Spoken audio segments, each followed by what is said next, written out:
Pediátrica Chiapaneca, miembro de la Asociación Mexicana de Pediatría, abordaremos esta noche un tema de gran importancia en la consulta médica, pubertad precoz, a cargo de la doctora Patricia Guadalupe Medina Bravo, quien aceptó amablemente su participación. La doctora Patricia Medina es médico cirujano por la Universidad Autónoma de San Luis Potosí, graduada con mención honorífica. Es pediatra, subespecialista en endocrinología pediátrica y posgradista en diabetes mellitus del niño y del adolescente por el Hospital Infantil de México Federico Gómez. Con maestría y doctorado en ciencias médicas, graduada por la UNAM con mención honorífica en ambas, ocupó el cargo de presidenta del Consejo Mexicano de Certificación en Endocrinología del 2017 al 2019. Es adscrita al Departamento de Endocrinología Pediátrica del Hospital Infantil de México Federico Gómez, donde es profesor adjunto del curso de subespecialidad y profesor titular del posgrado de alta especialidad en diabetes mellitus en el niño y el adolescente, desde el 2012 hasta la actualidad. Es vocal del Comité de Investigación del Hospital Infantil de México desde el 2009, actual miembro del Sistema Nacional de Investigadores, SNI, miembro del Comité Editorial de la revista International Journal of Pediatrics and Neonatal Care, y en su amplia trayectoria tiene 37 artículos en extenso publicados en revistas nacionales e internacionales de alto impacto. Coautora de las guías para el diagnóstico y tratamiento de la pubertad precoz, autora de 2 libros y 5 capítulos en libros, ha participado en alrededor de 70 conferencias como ponente en congresos nacionales e internacionales, así como profesor adjunto en diplomados de investigación en cursos de pre y posgrado. Es directora de tesis de posgrado, maestría y doctorado, con menciones honoríficas, con 9 proyectos de investigación a su cargo y múltiples disensiones académicas. Doctora Patricia Medina, es un honor para mí presentarla y sin más preámbulo, le damos la más cordial bienvenida. Muchas gracias, Roberto Suart. Agradezco tan linda presentación y agradezco nuevamente a la Sociedad Chiapaneca de Pediatría por su invitación para participar el día de hoy con ustedes con el tema pubertad precoz. El día de hoy hablaremos acerca de la pubertad y fisiología de la misma, sobre pubertad precoz central, con énfasis en cómo realizar el diagnóstico de la misma y el tratamiento, así como los resultados a mediano y largo plazo del tratamiento con análogos de GnRH en pacientes con pubertad precoz central.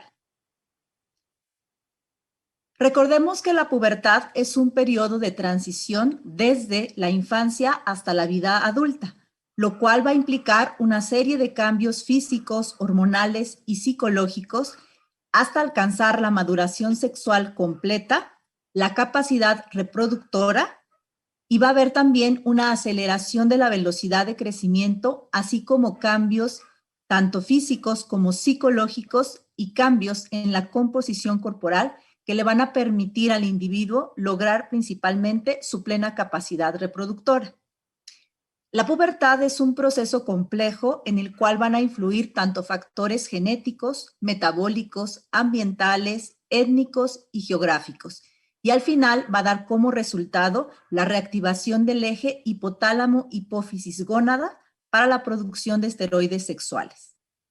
Para que se inicie la pubertad se va a requerir que aumente o inicie la secreción pulsátil de la hormona liberadora de gonadotrofinas a nivel del hipotálamo, la cual va a estimular la producción tanto de LH como de FSH en la adenohipófisis. La pubertad se va a iniciar con la aparición de los caracteres sexuales secundarios como el primer signo clínico de maduración de las gónadas. Recordemos que en las niñas la pubertad se va a iniciar en la mayoría de ellas con la aparición del botón mamario y posteriormente con la maduración y la diferenciación de la areola del pezón y ya el desarrollo de una mama más pronunciada. En el caso del varón, en general, el primer dato de pubertad va a ser el aumento del volumen testicular mayor o igual a 4 centímetros cúbicos hasta llegar aproximadamente al término de la pubertad a los 25 centímetros cúbicos. Este periodo del desarrollo en el caso de la especie humana es muy largo comparado con otras especies y se va a caracterizar por ser muy variable, por la edad a la cual se inicia, por la secuencia de aparición de los caracteres sexuales secundarios. En el caso de las niñas, en general, en el 70% se inicia primero la telarca y en el 30% primero la pubarca. Sin embargo, ambas formas de inicio pues van a ser normales. En general, van a transcurrir varios años desde la etapa del desarrollo de la etapa 2 de Tanner hasta el término de la pubertad. En promedio son 2 años. Sin embargo, va a haber factores que pueden alterar esta duración y actualmente estamos viendo que pueden haber formas rápidamente progresivas de la pubertad en la cual incluso al año o a los 6 meses del inicio de la misma puede haber una progresión rápida hasta la última etapa de la pubertad. Los cambios de la pubertad van a ser secundarios, como mencioné al inicio, a la activación de mecanismos neuroendocrinos regulados por el sistema nervioso central, en una cascada que incluye a diversos factores de transcripción, pero también a diversas vías de señalización. El eje hipotálamo-hipófisis gonadal se va a activar ya desde la vida fetal, aproximadamente a la mitad del embarazo, y después va a ser inhibido por un fenómeno de retroalimentación negativa por las hormonas placentarias, principalmente por el estradiol. Al nacimiento, los valores séricos fetales de gonadotrofinas van a ser bajos. Sin embargo, al desaparecer los esteroides placentarios después del nacimiento, van a permitir la reactivación del eje hipotálamo-hipófisis-gónada en general a partir de la primera semana de vida postnatal. Y este eje se va a mantener activo tanto en varones como en mujeres en general durante los primeros 6 meses de la vida. A este periodo de reactivación del eje hipotálamo-hipófisis-gónada se le conoce como la mini pubertad.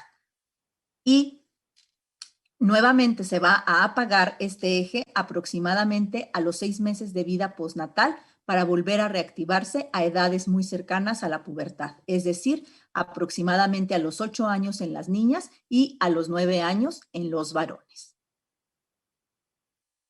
En la pubertad, las gonadotrofinas LH y FSH van a ser liberadas de forma pulsátil, inicialmente en picos durante la noche y después al mediodía a medida que progresa la pubertad.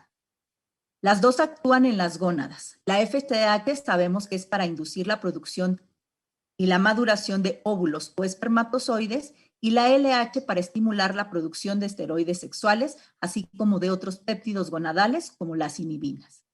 En el caso del varón, la testosterona y el estradiol en la mujer son los principales responsables del desarrollo de los caracteres sexuales secundarios, y los dos van a realizar un efecto de retroalimentación negativa tanto a la hipófisis para disminuir la secreción de LH y de FSH, como al hipotálamo para disminuir la secreción pulsátil de GnRH. El primer signo de inicio de la pubertad y por lo tanto de reactivación del eje hipotálamo-hipófisis-gónadas es el aumento en la secreción pulsátil de GnRH. Sabemos que la GnRH es un decapéptido producido en el hipotálamo y que su secreción está modulada por la interacción entre las neuronas que producen esta GnRH y las células de la glía que están alrededor. Y el sistema nervioso central va a integrar los efectos de diversos factores externos que van a influir en el momento de inicio de la pubertad, como son los factores nutricionales, la realización de ejercicio, el estrés o factores sociales y psicológicos, entre otros. En la pubertad, esta producción pulsátil de GnRH va a estimular a las células de la hipófisis anterior para la liberación de las gonadotrofinas.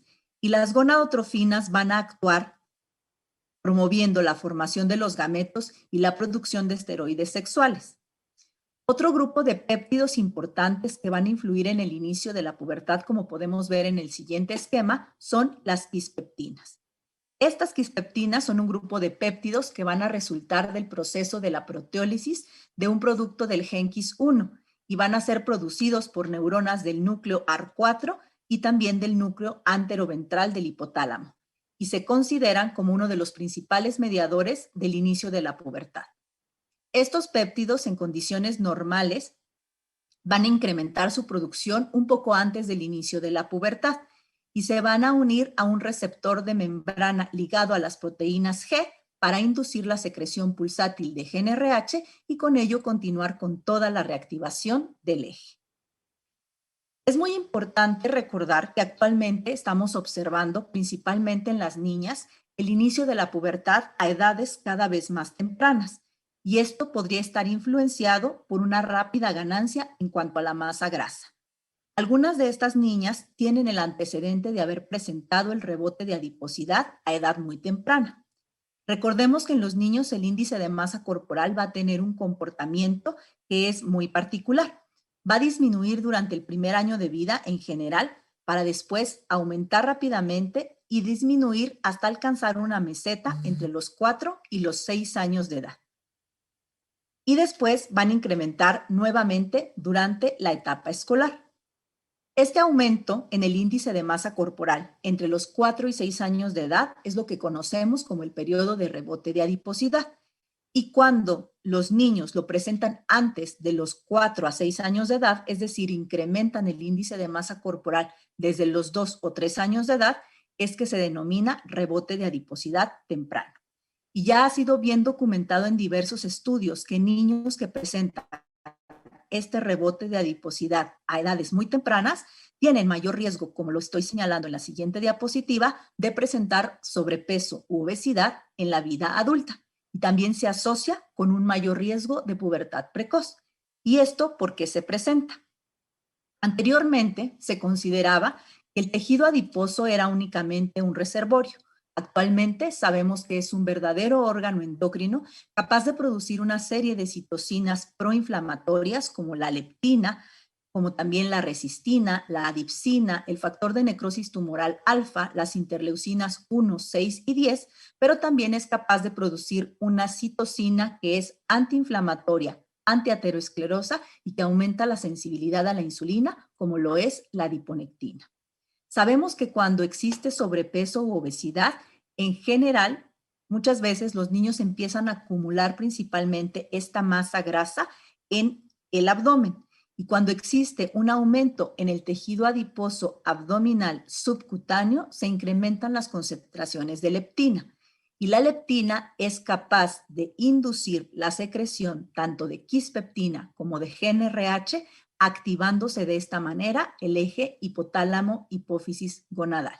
De ahí la relación entre sobrepeso y obesidad y un inicio más temprano de la pubertad. Desde el punto de vista clínico, el inicio de la pubertad lo va a marcar la aparición y desarrollo de los caracteres sexuales secundarios que siguen una secuencia que ya mencioné anteriormente y que fue caracterizada en 5 etapas o estadios por el doctor James Tanner a principios de la década de los 60. En las niñas, la telarca o la aparición del botón mamario, como mencioné, es el primer dato de la pubertad en un 70% de ellas. Esto ocurre aproximadamente a una edad promedio entre los 10 y 10 años y medio.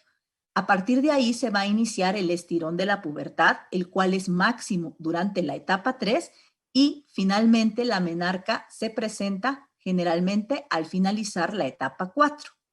En los varones, el inicio de la pubertad se caracteriza por el aumento del volumen testicular.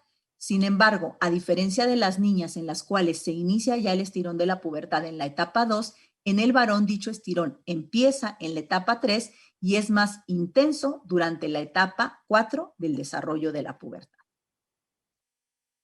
El definir los límites de un proceso natural como lo es la pubertad es difícil. Los límites de las edades en los cuales se considera normal el inicio de la pubertad más bien son un concepto estadístico que va a venir de ciertos estudios longitudinales que han sido publicados. Algunos de los datos sobre los cuales se ha basado el término de normalidad de inicio de la pubertad y la edad a la cual se considera normal fueron realizados aproximadamente en los años 60 y 70. Sabemos que desde el siglo XIX hasta mediados del siglo XX, en algunos países occidentales desarrollados, se ha observado una mejoría tanto en el crecimiento como mayores tallas adultas en ambos géneros y una tendencia también a una maduración sexual más temprana, principalmente en las mujeres, donde la edad de la menarca se ha adelantado de ser de los 15 a 17 años a menos de 14 años, en promedio en general entre los 12 años y medio y 13 años de edad. Estos fenómenos van a ser conocidos como la tendencia secular del crecimiento y desarrollo y muestran variaciones entre diferentes países. Se ha atribuido estos cambios a mejoría en el estado nutricio, en la salud en general propia de los habitantes de ciertos países. Sin embargo, todavía es discutible si esta tendencia secular va continuando y cada vez se va adelantando más el inicio de la pubertad o bien se ha estabilizado. El doctor James Tanner realizó un estudio longitudinal en 1969 que incluyó 192 niñas que provenían de un orfanato en edades entre 13 y 12 años. El doctor Tanner hizo las mediciones y registró los cambios en la maduración a través de valorar clínicamente estas niñas desde la infancia hasta que alcanzaran su talla adulta. James Tanner encontró que el 95% de las niñas comienzan la pubertad entre los 8 y los 13 años, por lo cual existe al menos un 2.5% que podría empezar antes de esta edad, de los 8 años, los cambios de la pubertad y todavía permanecer o ser normales. De ahí que este concepto todavía persiste hasta la actualidad con algunas modificaciones en determinadas poblaciones, principalmente en Estados Unidos. Posteriormente se han hecho otros estudios en los cuales se ha reportado también un avance en el inicio de la pubertad, principalmente en las niñas en Estados Unidos. Hermann Giddens en 1997 realizó un estudio multicéntrico donde describió la edad de inicio de la telarca en un grupo de más de 17,000 escolares en edades entre 3 y 12 años. El 90.4% eran, sin embargo, de raza afroamericana y un 9.6% de raza blanca. Describió la edad promedio de aparición en cuanto a la telarca, que era aproximadamente a los 8.8 años para las niñas de raza afroamericana y de 9.9 años para las niñas de raza blanca, lo cual supone un avance de año y medio en comparación con los límites que se habían propuesto hasta entonces. Aunque este estudio, sabemos, tiene algunas limitaciones metodológicas, los datos aportados han modificado la edad límite para considerar normal el inicio de la pubertad en niñas en Estados Unidos. De ahí que en esta población se tome incluso a los 7 años de edad en niñas afroamericanas como una edad normal para el inicio de la pubertad. Posteriormente se publicaron otros estudios también en varones sin observar este mismo avance que se había observado en las niñas en 1997. La edad en la cual la pubertad se inicia es muy variable y en condiciones normales va a estar influenciada por factores, como mencioné, genéticos y ambientales. Cuando se presenta de forma precoz o bien en forma tardía, puede ser simplemente una variación de lo normal. Sin embargo, también puede reflejarnos alguna patología que puede influir en el momento de la aparición de los caracteres sexuales secundarios. En cualquiera de los casos, tanto como que sea precoz o sea tardía, la edad inadecuada muchas veces es motivo de preocupación tanto para los papás como para los niños y puede tener repercusiones negativas en la vida adulta si nosotros no hacemos una adecuada valoración y determinamos si realmente se trata de una variante simplemente temprana o realmente de una pubertad precoz. ¿Cómo es entonces que vamos a definir la pubertad precoz? Esta se define como la aparición de los caracteres sexuales secundarios a una edad que es menor a 2 o menor a 2.5 desviaciones estándar del promedio con respecto a una población. En general, se considera que la pubertad se va a considerar normal en las niñas cuando los caracteres sexuales secundarios se desarrollan entre los 8 y los 13 años de edad, y en los varones entre los 9 y los 14 años de edad. Va a ser precoz cuando en la niña dichos caracteres sexuales aparecen antes de los 8 años y en los varones antes de los 9 años. Sin embargo, sabemos que existe una edad intermedia en la cual puede desarrollarse la pubertad, que sin embargo actualmente se define como una pubertad temprana o adelantada, cuando los caracteres sexuales secundarios se presentan entre los 8 y los 10 años de edad y en los varones entre los 9 y los 11 años de edad. Y esto es importante porque esta variante, que puede considerarse normal, en un 30% de los niños puede desarrollarse de una forma rápidamente progresiva y entonces tener las mismas consecuencias que una pubertad precoz si no reciben tratamiento. De ahí la importancia de tener muy presente este concepto de pubertad temprana. Y se considera retrasada cuando los caracteres sexuales aparecen en las niñas después de los 13 años de edad y en los varones después de los 14 años de edad. Con respecto a la pubertad temprana, sabemos que el inicio de los caracteres sexuales secundarios de forma prematura podría progresar o no a una pubertad precoz. Entre un 21 y 64% de las niñas que inician con el desarrollo mamario antes de los 8 años de edad presentan una telarca aislada y no va a evolucionar hacia una pubertad precoz central. Sin embargo, hasta un 36% de estas niñas pueden progresar de telarca aislada a una verdadera pubertad precoz central. El 50% de las niñas que inician con una pubarca temprana o prematura van a progresar a una pubertad precoz central y hasta un 72% de aquellas que presentan telarca y pubarca de manera conjunta temprana van a evolucionar a una pubertad precoz. De tal manera que tenemos que tener mucho cuidado y vigilancia con estas pacientes para poder detectar si realmente son candidatas a un tratamiento en estos casos. Al igual que la pubertad precoz, la pubertad temprana es mucho más frecuente en las niñas. El desarrollo puberal temprano no solamente se asocia con una aceleración de la velocidad de crecimiento, sino también de la maduración esquelética. Y aunque estas niñas inicialmente parezca que son muy altas, el cierre de los cartílagos de crecimiento y la finalización del crecimiento a una edad más temprana van a asociarse o darles riesgo de presentar talla baja en la edad adulta, como podemos ver en la siguiente gráfica de crecimiento, donde aparentemente esta niña, la cual va creciendo en percentiles muy altos, si presenta una maduración esquelética muy avanzada, en realidad entonces podría alcanzar una menor talla que la proyectada si solamente valoramos su estatura actual y no en conjunto la edad ósea. La pérdida de estatura final puede ser muy variable en estas niñas, pero va a ser mayor en cuanto más temprano es el inicio de la pubertad y en cuanto más avanzada sea la edad ósea. Además, existen algunos grupos de riesgo para una mayor afección de la talla, como son aquellas pacientes en quienes detectamos talla baja al momento del diagnóstico de una pubertad temprana. Si además tienen el antecedente de ser recién nacidas o pequeñas para la edad gestacional o con restricción intrauterina del crecimiento. Además, si tienen asociada una deficiencia de la hormona de crecimiento o bien tienen antecedente de haber recibido radiación a cráneo y neuroeje. La pubertad precoz es una patología que tiene un claro predominio en las niñas. Se ha reportado en diferentes series una incidencia que va de 1 en 5,000 a 1 en 10,000.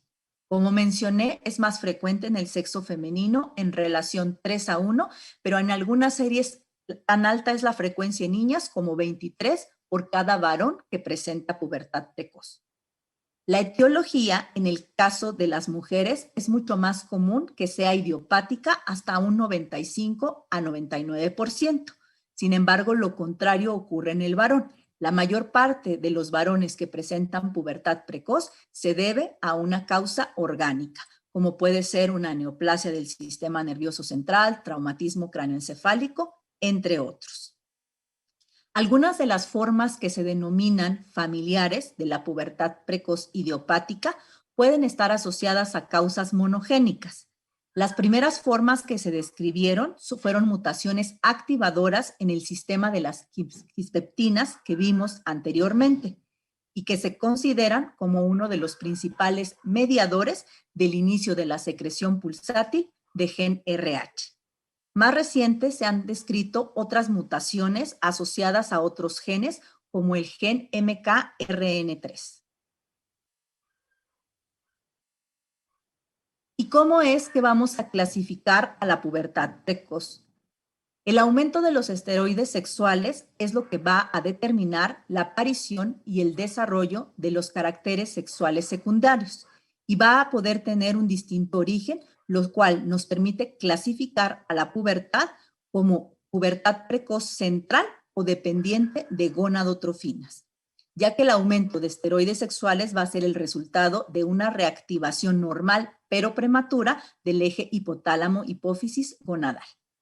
La segunda forma es la pubertad precoz llamada periférica o pseudopubertad precoz o independiente de gonadotrofinas, en la cual la fuente de esteroides sexuales puede ser exógena o endógena, pero en los dos casos el desarrollo de los caracteres sexuales secundarios no es consecuencia de la activación del eje hipotálamo-hipófisis gónada.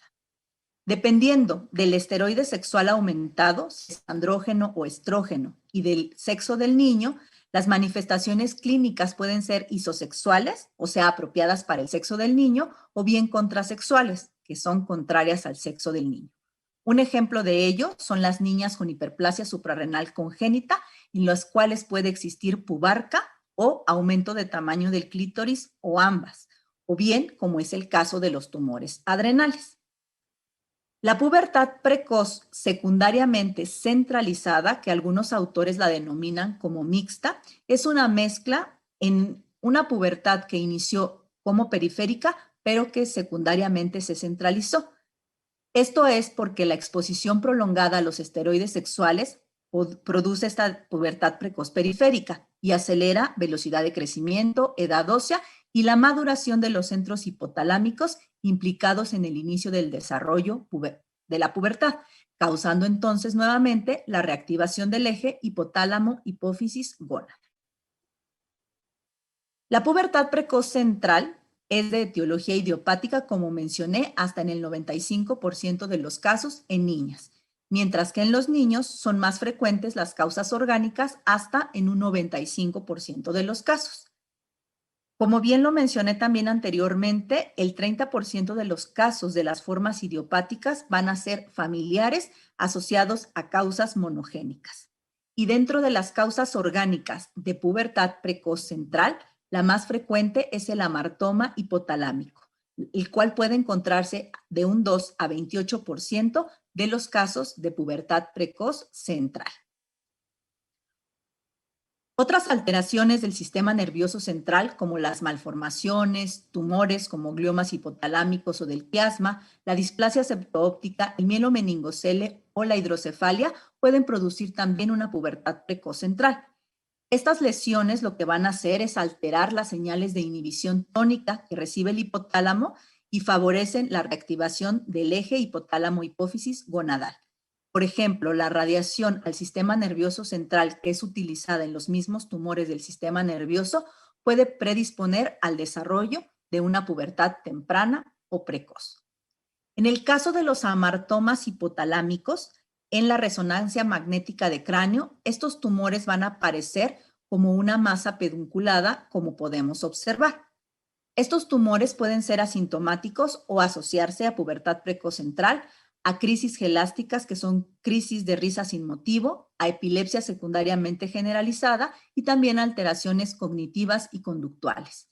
La mayoría de estos tumores no crecen o bien lo hacen de manera lenta y responden bien al tratamiento con los análogos de GnRH, de tal manera que no requieren tratamiento quirúrgico.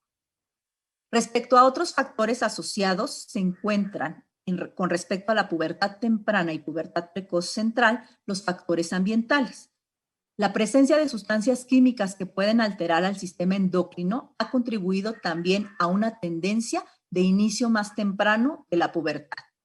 Estas sustancias se llaman disruptores endocrinos y hay muchos tipos. Los disruptores endocrinos van a ser sustancias que pueden tener más de un modo de acción y sus efectos sobre el sistema endocrino van a depender no solamente de la dosis a la cual se exponga el disruptor, sino también de la duración de la exposición, así como de la etapa del desarrollo en la cual se encuentre el individuo para poder presentar alguna alteración. También se ha descrito cierta susceptibilidad genética a los disruptores endocrinos. En el cerebro, los disruptores pueden actuar estimulando los núcleos hipotalámicos liberadores de quispeptina y promover una maduración del hipotálamo que lo que va a originar va a ser una aparición más temprana de la pubertad o incluso pubertad precoz.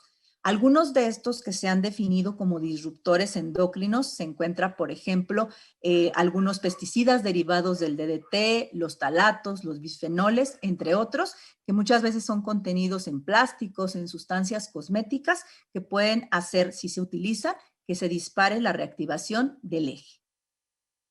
Respecto a la pubertad precoz periférica, mencionaré brevemente cuáles pueden ser algunas de las etiologías.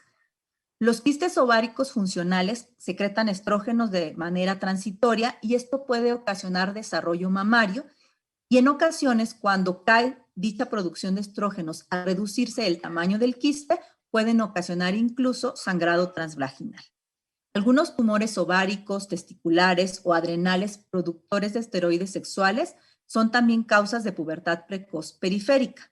Los tumores ováricos, como los de las células de la granulosa o de la teca, muchas veces pueden causar por su tamaño dolor, distensión abdominal, efecto de masa y secretan estrógenos, aunque en algunas ocasiones también producen andrógenos y también pueden producir virilización en las niñas.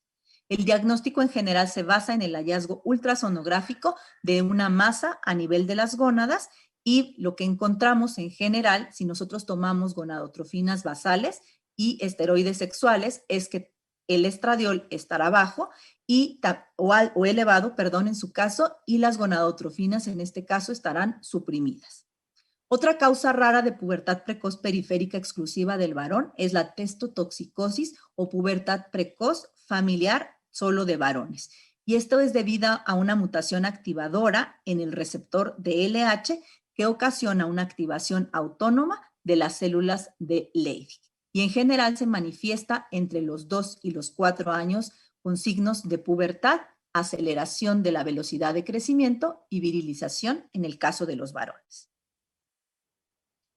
La aparición antes de los 8 años de edad en las niñas y de los 9 en los niños de los caracteres sexuales secundarios puede ser la manifestación de una pubertad precoz. La evaluación diagnóstica de estos pacientes incluye realizar una historia clínica completa, una exploración física adecuada y algunas pruebas de diagnóstico complementarias.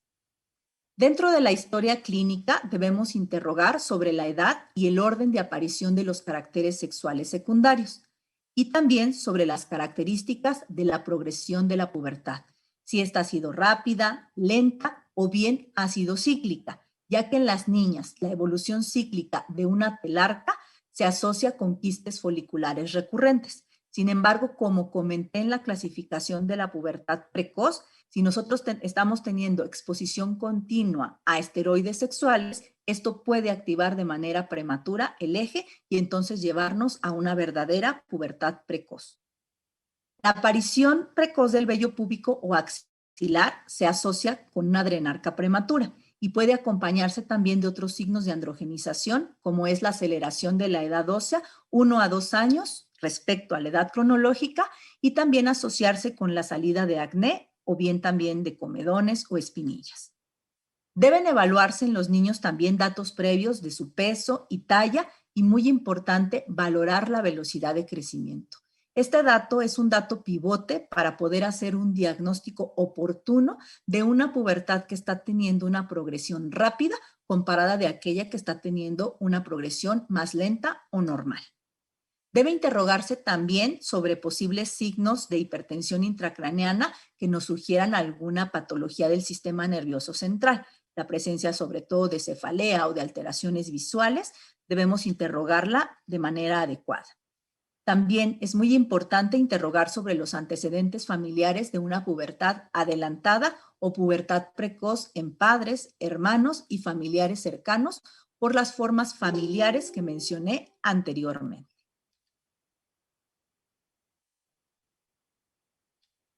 Es imprescindible que nosotros evaluemos una gráfica de crecimiento y también evaluar dicha gráfica tomando en cuenta la edad ósea. Voy a interrumpir brevemente para poder realizar la conexión de mi computadora porque me está avisando que se está agotando la pila en este momento.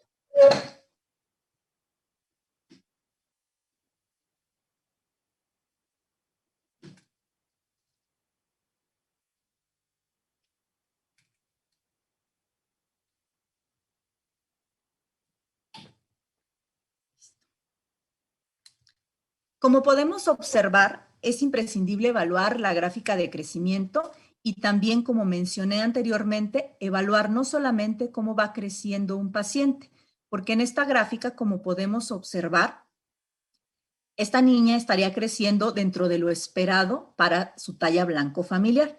Sin embargo, si nosotros evaluamos la edad ósea y vemos que se encuentra adelantada prácticamente 1 año y medio con respecto a su edad cronológica, sabremos que el pronóstico de estatura en el caso de esta paciente no será favorable, sobre todo si tiene una progresión rápida de la pubertad.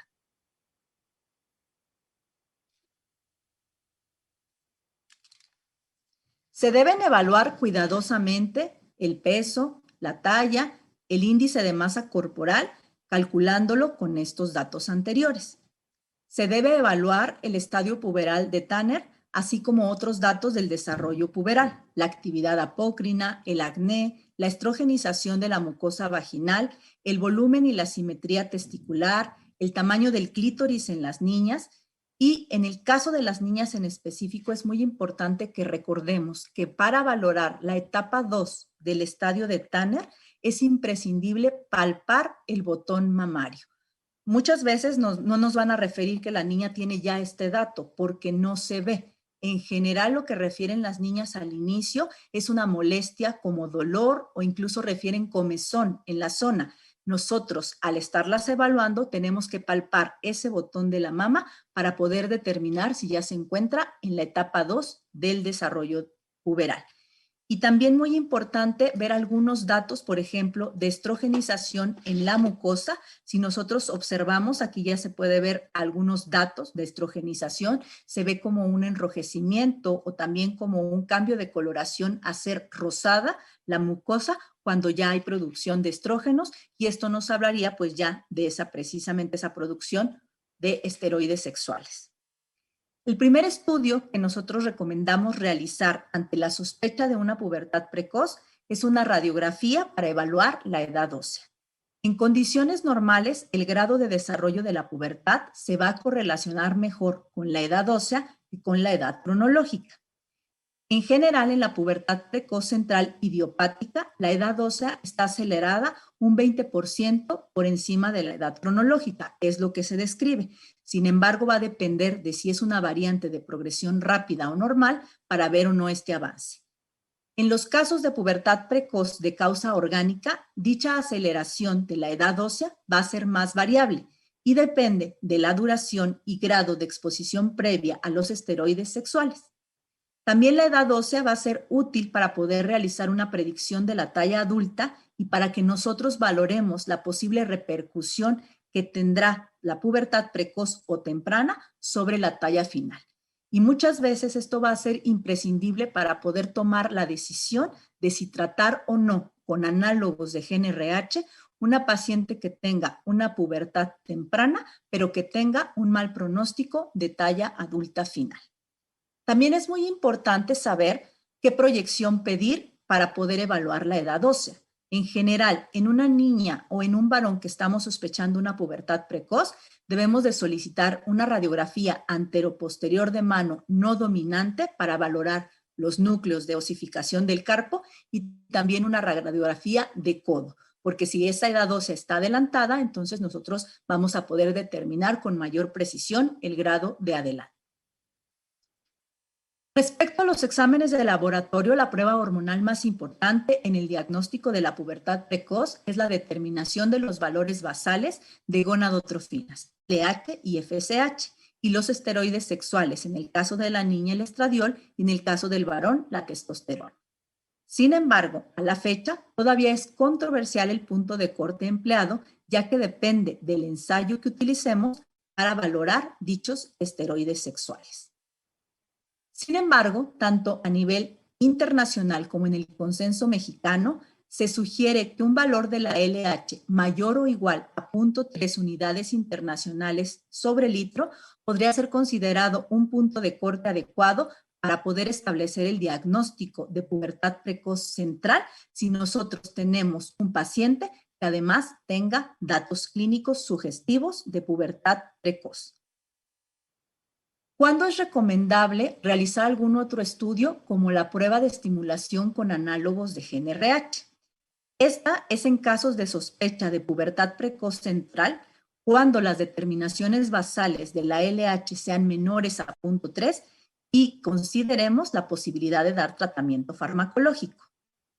¿Cómo se realiza esta prueba? Con un análogo de GnRH a dosis de 20 microgramos por kilo de peso, con una dosis máxima de 500 microgramos por vía subcutánea, y vamos a determinar LH, FSH y estradiol en el caso de las niñas o testosterona en los varones de manera basal.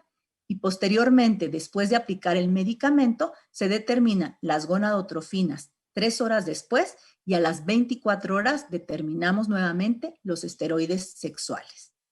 El principal parámetro bioquímico para considerar la actividad del eje es la LH, por lo cual en la mayoría de los consensos internacionales se recomienda considerar un valor de LH mayor a 5 unidades internacionales sobre litro a las primeras 3 horas después del estímulo con análogo de GnRH como un criterio diagnóstico para identificar pacientes con pubertad precoz central.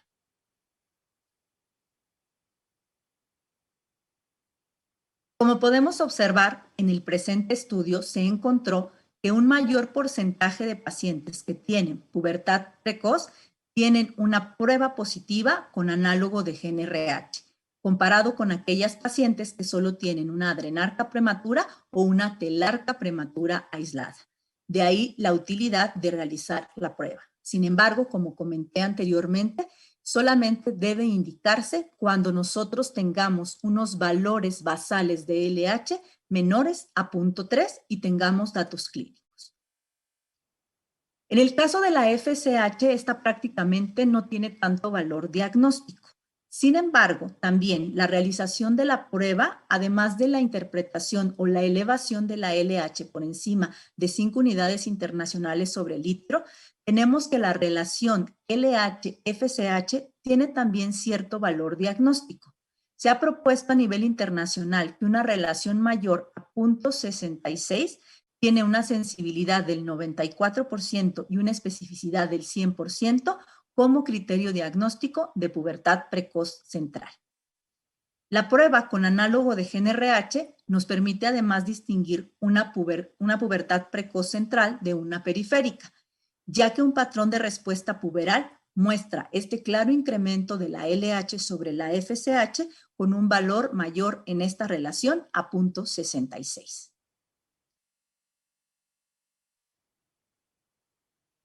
Con los inmunoanálisis más modernos, el punto de corte para una respuesta prepuberal incluso se ha propuesto que podría ser mayor a 4 unidades internacionales sobre litro. Además, en la situación más frecuente que observamos en la práctica clínica, como es el caso de las niñas que tienen un desarrollo mamario temprano, entre los 7 y 8 años de edad, la diferenciación entre una pubertad precoz central idiopática y una telarca prematura aislada puede ser a veces muy difícil y solamente un seguimiento estrecho podría diferenciarlas. De ahí la utilidad de realizar esta prueba. En estos casos es muy frecuente un patrón de respuesta de LH y de FSH a la prueba intermedio, es decir, que no sobrepase esa relación de 0.66, pero que se acerque mucho a ella. En estos casos se ha observado que hasta un 20% de estas variantes, ya muy cercanas a lo normal o de inicio temprano, sí podrían evolucionar rápidamente a una pubertad completa. De ahí la importancia de realizar la prueba. Dentro de las pruebas de imagen, además de la edad ósea, el ultrasonido pélvico nos permite descartar la presencia de tumoraciones responsables de una pubertad precoz periférica y puede permitirnos, en el caso de las niñas, valorar el tamaño del útero y el volumen de ambos ovarios.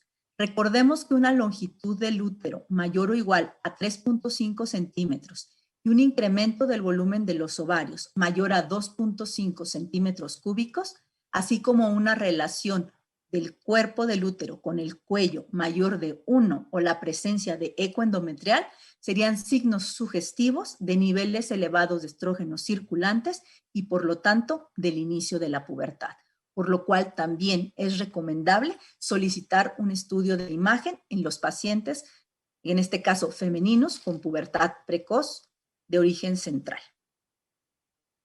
La resonancia magnética de cráneo para evaluar la anatomía de la región hipotálamo-hipofisaria y descartar alguna patología orgánica debe demostrarse si se demuestra la activación precoz del eje hipotálamo-hipófisis-gónadas, donde el riesgo de patología orgánica es mayor. Sin embargo, en las niñas, cuando la pubertad se inicia entre los 6 y los 8 años de edad y no tienen sintomatología neurológica, no se recomienda como un estudio que se deba realizar forzosamente. Es decir, en todos los varones con pubertad precoz central debe realizarse el estudio de imagen, pero en las niñas se recomienda realizarlo solamente si son menores de 6 años de edad o entre los 6 y los 8 años si tienen algún dato neurológico que nos sugiera alguna tumoración, ya que el riesgo de dicha tumoración sería solamente de un 2 a un 7% entre los 6 y los 8 años de edad. El tratamiento de la pubertad precoz central lo que pretende es revertir, detener y además enlentecer el desarrollo de los caracteres sexuales secundarios y conservar el potencial de crecimiento, así como evitar consecuencias psicosociales y conductuales negativas que pueden presentarse en niñas que tienen pubertad precoz. En este caso, el tratamiento lo que busca es frenar o suprimir la activación del eje hipotálamo-hipófisis gonadal. Y el tratamiento de elección son los análogos de la GnRH, de liberación sostenida o de depósito. En los casos en los cuales exista una causa orgánica, debe hacerse también el tratamiento etiológico, aunque este finalmente no va a tener efecto sobre la evolución de la pubertad. La administración de los análogos de GnRH de liberación prolongada va a producir, tras una breve estimulación, la liberación inicial de gonadotrofinas a través de una desensibilización prolongada de los receptores hipofisarios de la GnRH. Estos análogos de la GnRH, como se les conoce, pues van a estar fabricados a través de la sustitución de algunos de los aminoácidos de la estructura de la GnRH. Actualmente tenemos varios de estos análogos también disponibles en nuestro país, como la leuprorelina y como la triptorelina. Como mencioné anteriormente, los análogos de GnRH lo que buscan es realizar, a final de cuentas, tras su administración sostenida o prolongada, una desensibilización de los receptores de la GnRH en la hipófisis, de tal manera que es importante que recordemos que con la primera administración de dichos análogos, lo que vamos a observar de manera inicial es como un avance de la pubertad. Hasta la segunda dosis es que se puede observar que ya hay desensibilización de los receptores y por lo tanto también una disminución en la progresión acelerada de la pubertad. Como mencioné, tenemos diversos análogos de GnRH, como la triptorelina, de administración cada 28 días, de 3.75 miligramos. La vía de administración en la mayoría de estos análogos es intramuscular profunda. Y tenemos otro como el acetato de leuprolide, también en presentación de 3.75 para administración cada 28 días y de 11.25 miligramos para su administración trimestral. Los análogos de GnRH, pues, son un tratamiento recomendado que se ha utilizado a partir de los años 80 y que se ha visto que tienen un beneficio importante para evitar las repercusiones psicológicas, familiares, sociales y conductuales que podría tener una pubertad precoz central no tratada. Y también se han observado y evaluado los desenlaces sobre la talla final adulta, sobre la densidad mineral ósea y también algunos desenlaces sobre la función reproductora en pacientes que han sido tratados en etapas pediátricas con estos medicamentos. Los principales efectos adversos que se observan con la administración de los análogos de GnRH son en un 95% de los pacientes dolor local en el sitio de aplicación. Sin embargo, también se han descrito casos donde se presenta náusea, reacción cutánea local, que puede ser incluso algún absceso estéril, y en algunos pocos casos síntomas de menopausia como sofocos o bochornos. Esto principalmente ya se ve en niñas que tienen etapas muy avanzadas de la pubertad. Muy poco frecuente, pero sí se ha descrito algunos casos de anafilaxia.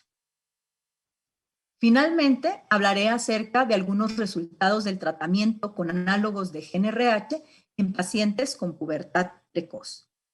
Principalmente como uno de los mayores desenlaces con los cuales se asocia la administración de estos medicamentos es la talla adulta final que alcanzan estos pacientes.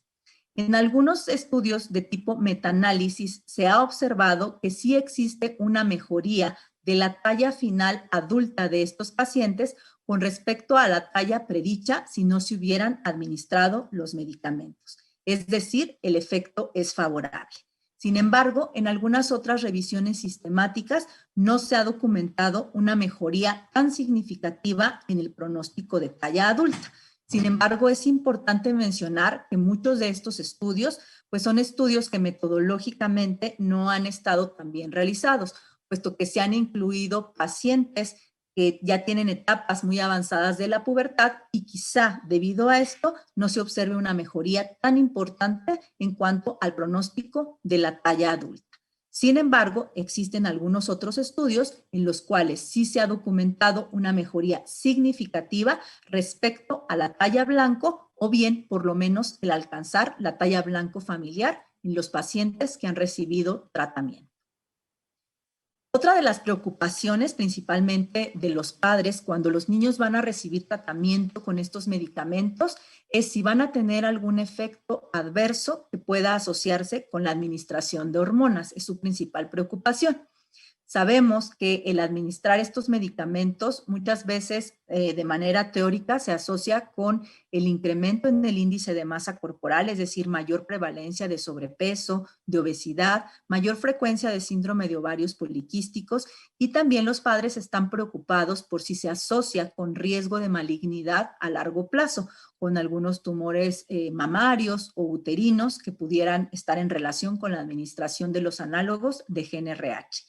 Sin embargo, en diversos estudios que se han realizado ya en seguimientos a largo plazo de pacientes que han sido tratados con estos análogos, no se ha documentado una mayor frecuencia de sobrepeso o de obesidad en pacientes que han recibido este tratamiento.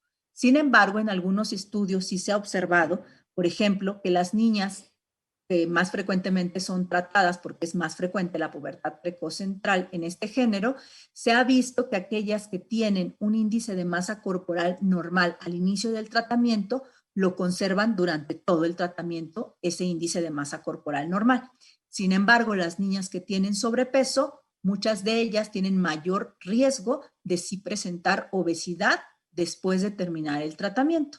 Sin embargo, no se ha documentado que realmente sea el tratamiento per se lo que los lleve a mayor riesgo de sobrepeso u obesidad, sino que no se han analizado otros factores medioambientales que podrían contribuir también a esta mayor frecuencia en niñas que previamente ya tenían sobrepeso. Finalmente, no se han documentado alteraciones metabólicas, mayor riesgo de diabetes, hipertensión o dislipidemia en las pacientes tratadas con análogos de GnRH y, como mencioné, tampoco mayor riesgo de alguna neoplasia secundaria a utilizar estos fármacos. ¿Y cómo es que debemos hacer el seguimiento de pacientes tratados con análogos de GnRH? El seguimiento en realidad es muy clínico. Se recomienda una revisión clínica a los 3 primeros meses después de administrado el tratamiento. Como mencioné, en esta etapa lo que vamos a ver es principalmente un avance de la pubertad que hasta la segunda, tercera dosis se va a ver frenado.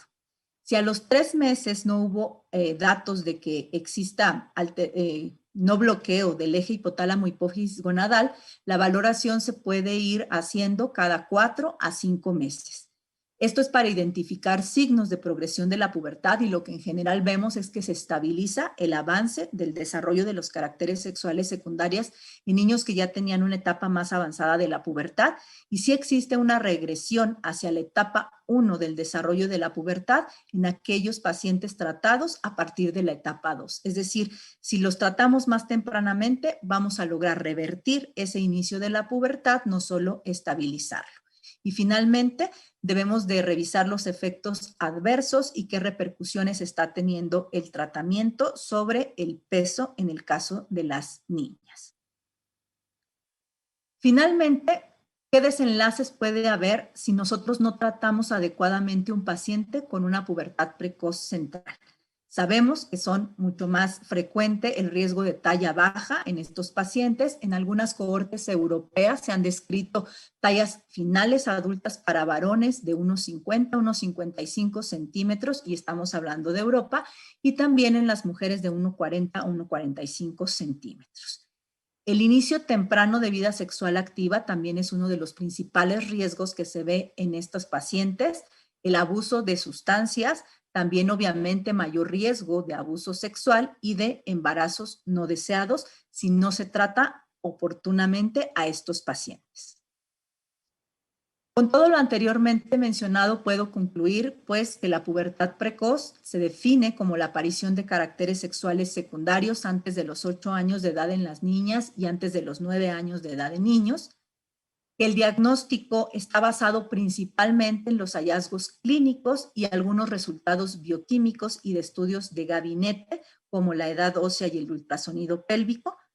Que el tratamiento en el caso de la pubertad precoz central con análogos de GnRH ha demostrado ser eficaz en términos de mejoría del pronóstico de la talla adulta final y también de disminuir la frecuencia de algunos desenlaces, como puede ser el abuso de sustancias, el inicio de vida sexual activa más temprano y que no se asocia con efectos adversos importantes, sobre todo sobre la salud reproductora.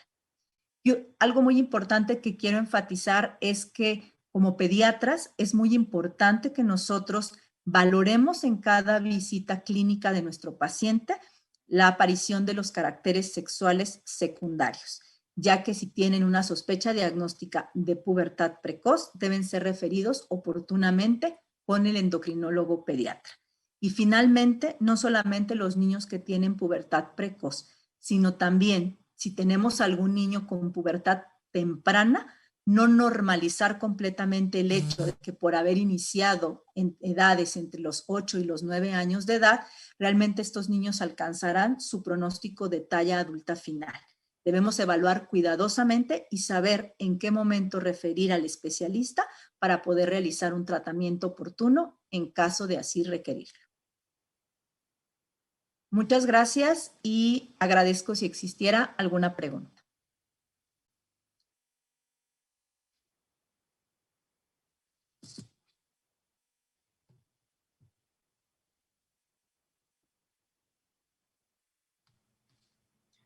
Muchas gracias, doctora Patricia Medina, por su excelente ponencia. Tan excelente que sí hay preguntas en el auditorio de diversos colegas. Vamos a empezar con alguna de las preguntas. Pregunta el doctor Augusto, pero antes de las siguientes preguntas que estaba leyendo en el chat, en general, antes de llegar al diagnóstico de la pubertad precoz, una vez que el pediatra nos enfrentamos al diagnóstico de pubertad en una edad, rango normal o esperado, como bien comentaba, ¿cada cuántos meses o qué tan seguido deben de darle seguimiento a un paciente ya con pubertad para valorar la rapidez con la que ésta se pueda presentar? Esa es una pregunta muy interesante porque precisamente es algo de lo que estamos viendo cada vez más frecuente, estas progresiones rápidas de la pubertad. Esto significa que muchas veces si nosotros esperamos al seguimiento que se considera normal en un niño escolar adolescente, que podría ser cada 6 meses para valorar también velocidad de crecimiento de manera adecuada, Muchas veces este periodo puede ser muy largo y quizá de haber detectado al niño en una etapa 2 de la pubertad, cuando lo volvamos a ver en 6 meses, ya vemos que está en una etapa 3 o 4 incluso de la pubertad. Entonces, lo recomendable sería citarlo con menos espacio, quizá en 3 meses, para ir valorando, sobre todo cuando tenemos estos inicios tempranos de la pubertad.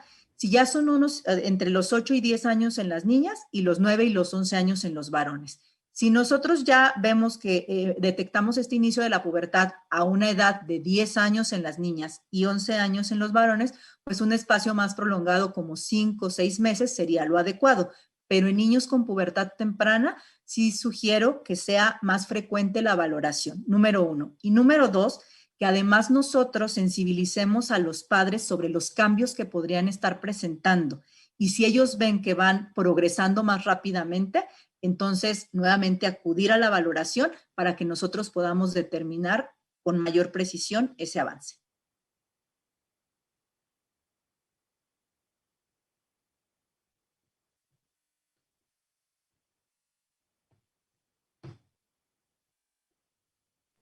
Listo.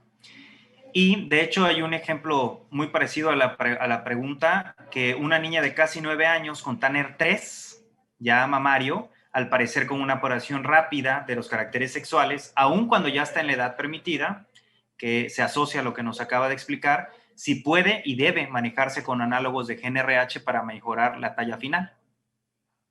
Esa pregunta la considero sumamente interesante porque precisamente todavía en endocrinología pediátrica es motivo de debate. ¿Cuándo manejar o no estas pacientes? Es decir, una niña que está en edad normal de presentar el desarrollo de la pubertad porque ya tiene 9 años, sin embargo, es una edad temprana para ya tener un estadio tan avanzado, o sea, está en pleno estirón de la pubertad. Si nosotros diagnosticamos en ese momento esa pubertad temprana y que seguramente fue de rápida progresión, debemos o no tratar a estas pacientes, pues esto depende de varias condiciones. Número 1, debemos de ver la situación psicológica de la niña. Muchas veces son niñas que no están mentalmente preparadas, que todavía su entorno es bastante infantil como corresponde a su edad y que entonces el hecho de dejar continuar la pubertad tendría impacto psicosocial para la niña. Sin embargo, si nosotros damos un tratamiento con un análogo de GnRH exclusivo durante el estirón de la pubertad, muchas veces podemos perjudicar la talla final adulta más que beneficiarla, porque lo que vemos es que cuando están dando el brote puberal y nosotros ponemos el análogo de GnRH, entonces vamos a bloquear el estirón de la pubertad o frenarlo. Lo ideal sería que al suspender el tratamiento volvieran a recuperar ese estirón, pero en general ya no vemos eso. Vemos que la velocidad de crecimiento ya no vuelve a ser con ese mismo estirón de la pubertad. Entonces, hay algunos estudios que todavía no son concluyentes, pero que se están realizando cada vez más sobre el tratar a estas niñas, además de con un análogo de GnRH, con un tratamiento coadyuvante con hormona de crecimiento para poder llegar al pronóstico o acercar al pronóstico de talla blanco familiar. Sin embargo, sabemos que la hormona de crecimiento también tiene sus indicaciones precisas, que puede tener algunos efectos adversos y además que el costo del tratamiento incrementa de manera considerable. Entonces, en resumen, creo que debemos individualizar cada caso y en este caso en particular, referirlo al especialista para tomar, en este caso, la decisión. Y muchas veces no solo es una decisión médica, es una decisión que debemos tomar junto con los familiares, dependiendo de lo que queramos tratar y el mayor beneficio que le podamos dar a la paciente sin perjudicar tampoco su talla adulta final. Gracias, doctora. Gracias. De hecho, una pregunta más acerca de sobre factores asociados al inicio de la pubertad de manera precoz. El doctor Aldo Augusto, que le ha llamado la atención que en los últimos meses se han reportado más casos de pubertad precoz a edades más tempranas y ha buscado el origen en algunos de los artículos ya que él ha leído. Sugiere que la exposición prolongada a los dispositivos electrónicos ahora en el confinamiento pudiera condicionar la disminución en la producción de melatonina, o sea, disminuir la producción de melatonina y por ende alteraciones en el eje hipotálamo-hipófisis gonadal. ¿Qué tan cierto pudiera ser esto? Efectivamente, creo que la observación del doctor es muy pertinente porque creo que la mayoría, tanto de los pediatras como endocrinólogos pediatras, hemos observado un aumento no solamente en los casos de pubertad precoz, sino más bien en los casos de pubertad temprana, tanto en varones como en mujeres. Y esto precisamente se ha dado o ha dado pie a varias teorías como las que menciona el doctor. Una de las teorías es precisamente esto, que el estar tanto tiempo expuestos a los dispositivos electrónicos a diario, en el caso de los niños, ocasiona una disminución en la producción de melatonina y esto una activación prematura del eje hipotálamo-hipófisis gonadal. En el grupo italiano, principalmente es donde están haciendo estos estudios acerca de la melatonina, midiendo sus niveles urinarios, para ver si en realidad esta pudiera ser una de las causas. Y la otra teoría es asociada también a un incremento en la adiposidad, que también hemos visto una ganancia de peso importante tanto en varones como en mujeres y que pudiera ser otro de los factores asociados. Entonces, la teoría sí podría ser la disminución en las concentraciones de melatonina, pero además también multifactorial, o sea, un componente también en cuanto a la alimentación, a la disminución en la realización de actividad física durante el confinamiento, que pudieran ser factores promotores de un inicio más temprano y también un avance más rápido, que es lo que estamos viendo también. Muchas gracias. Pues esas son todas las preguntas del auditorio, de los que estuvieron colegas presentes, muy atentos a su presentación, muy enriquecedora, doctora. Muchísimas gracias. Y si no hay más preguntas, damos por terminada la sesión, no sin antes agradecerle nuevamente a usted y a la empresa farmacéutica.